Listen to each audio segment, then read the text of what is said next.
continue the series of our press briefings, and now about the events at the front. We will hear from the commander of the 5th platoon of Donbass Special Battalion, who was wounded near Donetsk, and now he's with us at our Ukraine Crisis Media Center. Good afternoon. I understand you will have many questions. Let's do it this way. I will say why I came here. The topic is the lack in our units, the lack of armaments, of weapons, I mean heavy weaponry. We are not requiring the armored equipment, what we need, but in May, when conducting the meeting at the Minister Avakov, the heads of our units mentioned about armaments for our units, because what we have is machine guns, the RPK 74 machine guns, and these and also the mortar launchers, and that is the weapon that shoots at 600-700 meters, and for that you need to be a very good specialist. And Avakov told us, you are being formed as the unit of the second echelon. Your task is the military troops liberate any settlements, you go after them. You find active separatists who worked with weapons against our state. You find the warehouses with weapons. And practically you are doing the so-called cleaning of the territory. But sometime later we started to operate as an assault units. My unit, 27th day, is defending Pesky settlement. That is the western gate to Donetsk city. It's on a highway, Dnipropetrovsk-Donetsk, and we did not. We stopped at 500 meters from Donetsk. So the task was to occupy, to clean, and to stay there for one day so that the military could put the checkpoint. We were given some tanks, some APCs, but that's a quite interesting task for a unit which doesn't have any heavy weaponry. So now the situation is the heavy weaponry is operating against us. What I mean is large caliber rifles, sniper rifles and machine guns, and they operate 800 meters, 1 kilometer. We cannot oppose them efficiently unless the mortar battery, which is supporting us, we would have been shot and we demanded several times to provide heavy weaponry, the sniper rifles, the large caliber machine guns, which we do not have. We have one Utyos, but the Ministry of Interior tells us we cannot provide it to you because we do not have it. And we ask, why don't you have these weapons? The Ministry of Interior answers on the 20th of May this year, in the Ministry of Defense, there was an application sent about providing for our units of heavy weaponry. According to my information, just on one warehouse in Shipitovka, the Ministry of Defense has 24,000 of heavy machine guns, which are not given to anyone. I understand our Minister of Defense, with his experience of operations as the militiaman and then a person who was protecting the heads of the state. The bodyguards do not need any heavy weaponry. I do not understand And that is what I said to Mr. Poroshenko. I do not understand how a bodyguard can be in charge of the whole army. Here, a different education is needed, different background is needed. But the situation is like that, and that is the main problem we have in our units. The main when they refuse to give that, the main thing they say is that you do not need it. My platoon, my company was formed in such a way that we basically need only the machine guns, which work at a distance of 200 meters maximum, and the pistols. But why the ministry cannot change all these requirements, all these rules? You know, I came to Kiev, I looked at the city. It's nice to see the city which lives peaceful life. It's nice to see the ministry which has holidays and days off, but we don't have any holidays, any days off at the front line. Why don't they give us all the weapons so that we can efficiently oppose the terrorists? This is the main problem I wanted to share with you. And also another question to the ministry. Now, the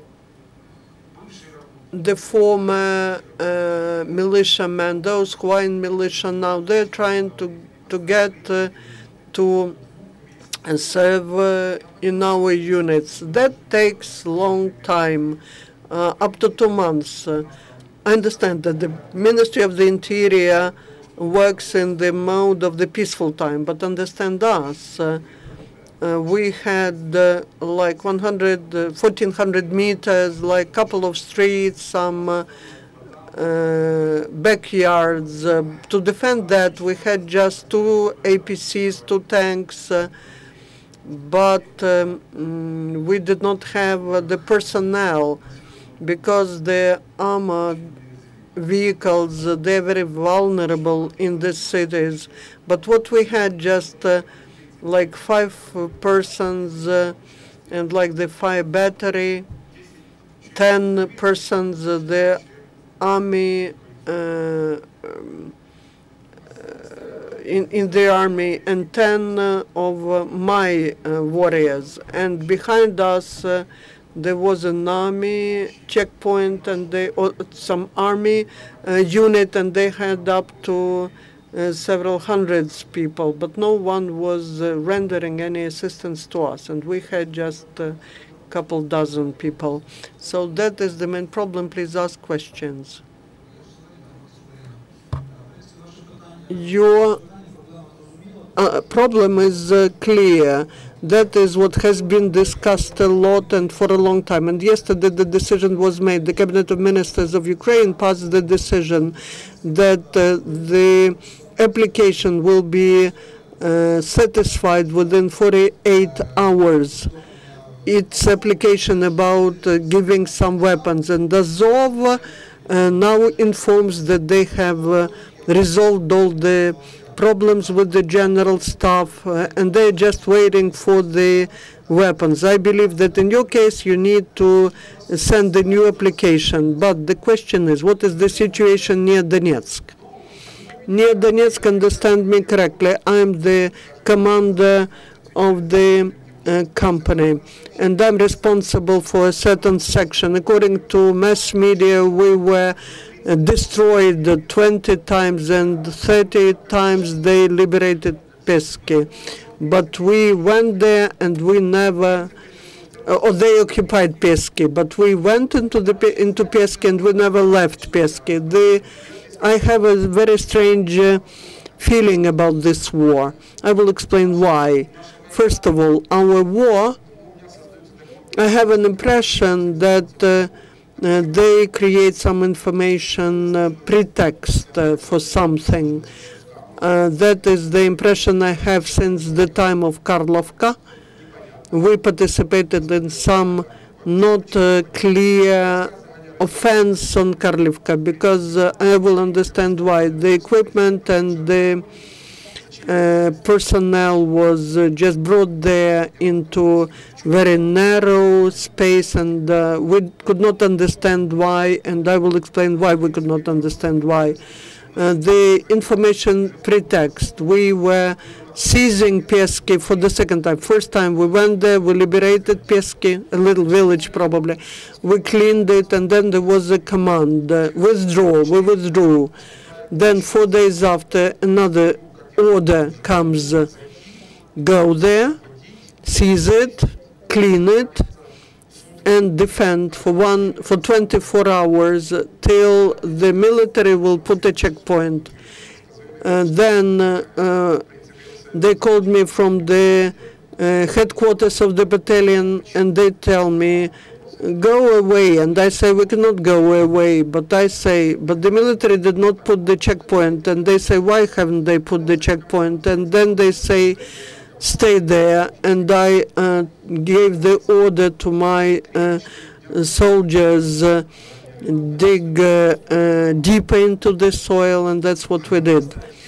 And then the order was withdraw from Pieski 3 kilometers to a new circular road. And to the question why, I got an answer. There was an order from the general staff.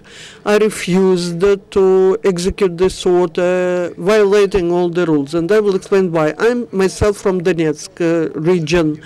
I lived in Donetsk, from Donetsk. I lived in Donetsk for a long time. And from my trench to my house, it's just 8 kilometers. And for some people, for some leaders, this is possibly something like a military game. For me, it's the way back home. And I'm not planning to do 1 step forward and 2 steps backward. And okay, we went to Pieski, we seized it. In the news, they say Ukrainian troops seized Pieski, and they will award us, but then we leave. We create an information pretext for DNR. Then again, we go back to Pieski. Again, awards and medals. So to continue the topic, I had a phone call. The person said he's from the general headquarters, general staff. I could not hear the name or the position because they were shooting around.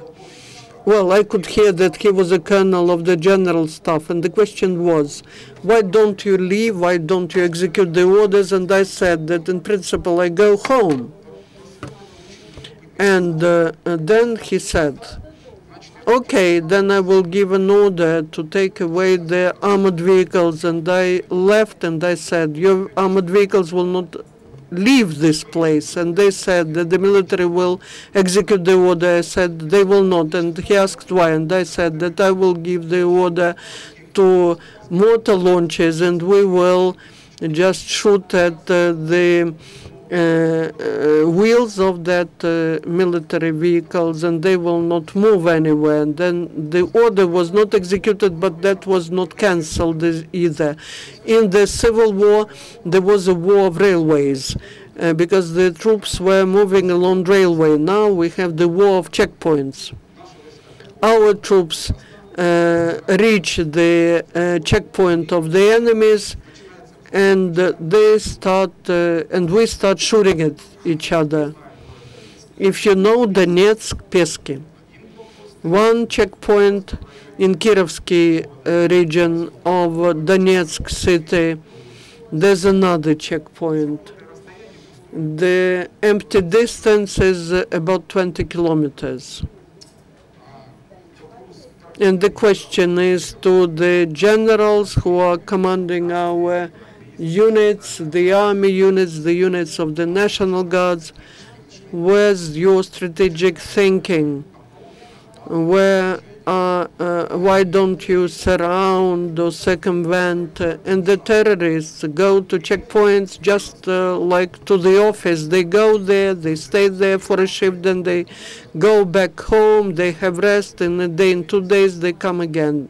They return back. If a certain territory is surrounded and if the communication is interrupted, then I believe a week to 2 weeks and all the terrorists who are surrounded, they will either run away or they will perish. Now the question in English, please take the device.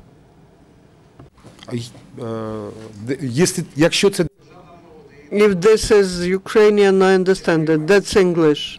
That's English. Yes, hello. This is Ana Lázaro from Cadena Ser, Spanish media.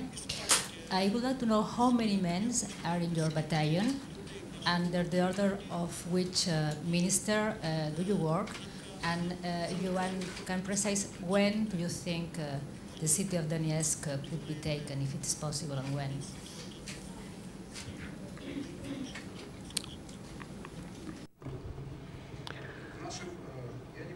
I will not be talking about battalion. My company is formed as the platoon of in the peaceful time, and I have 94 persons in my platoon whose orders we execute. That's the Ministry of the Interior, because we are the staff unit of the Ministry of the Interior in Dnipropetrovsk region. Talking about liberation of Donetsk, I will tell you, if they change the generals who are in the offices, who do not understand anything in the military cause, if they are replaced by normal officers who are warriors, then the liberation of Donetsk or of the whole territory of our state will not take long. It will depend on the actions which will be taken by the leaders of our state. Any other questions? I have one question. A few weeks ago, there was information that terrorists are leaving Donetsk region as peaceful citizens with fake passports. Is that true? Are there fewer terrorists in Donetsk region? Talking about the change in numbers of terrorists, I cannot tell you anything. I will explain why. To calculate the number of terrorists is very difficult. There were some of them detained on the liberated territory because Russia doesn't want to take them back, and they go to Crimea, and counterintelligence is working, and they are achieving some results. I have another question. Why doesn't our intelligence operate, work? Because, how to put it correctly, as the experience of the World Wars shows, as the experience of the Russian Federation in Chechnya shows, it is difficult to use heavy weaponry in cities and municipalities, because use of the armored equipment, armored vehicles in the cities, it's cannot operate without the support of the army, of the personnel. And what we need to use small units, small detachments, which will come to some specific streets, regions. But our military generals have to think about that. I don't have any military education background. I am a lawyer by background. And again, the question will be in English. Yes. The question is about, you said that the generals are doing a bad job, basically. Do you think that they are doing this bad job because they are just, it's a matter of competence, they are not that competent and they are bad in their job, bad professionals? Or do you think that there is a kind of strategy that nobody understands in this way of conducting this war? You made the example, for instance, of what's going on in this city, in this village, where you withdrew, then you came back, and these kind of things. It looks like a kind of also a kind of strategy that is difficult to seize, to understand. So the simple question is there incompetence or some strategy that nobody understands? I will answer briefly. I do hope, I do really hope that that is the issue of the lack of competence. But at the front line, people are talking about betrayal.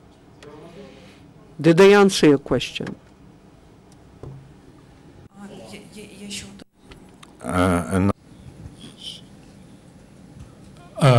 It's very strong what you're saying, and why do you think they are betraying? For their personal interest, or because they are working for somebody else, someone else that is not Ukraine, I mean? Well, in principle, I say, as well, yes, it is strong that what I'm saying, maybe not so strong. Maybe I tell a bitter truth. The matter is that many people who are in power here have some property in Russia that they want to protect with some special means. But generally speaking, you know how to put it correctly. I hope that this is incompetence, but time will tell. Time will show. Everything will become known with time. And more than once, people were saying and are saying that in principle, well, how should I put this correctly? There are volunteers in our units. The volunteers for whom Ukraine as a state, as a country, as a nation is higher than anything. And in principle, people are saying that they want to just, well, some people want to sacrifice our personnel and put our bones into the ground and get some benefits from it. We have another speaker, the press briefing of the Council of National Defense and Security in a minute. Another 2 minutes. I snatch your time, of course, but still, 2 minutes. First of all, there's a question about the future of our army. The Minister for Youth, Mr. Bulatov, is really destroying the patriotic preparation of our youth, so we do not have, our army does not have the future. And I also want to express gratitude to the center of support of our battalions that's been created within the self-defense of the city of Kiev.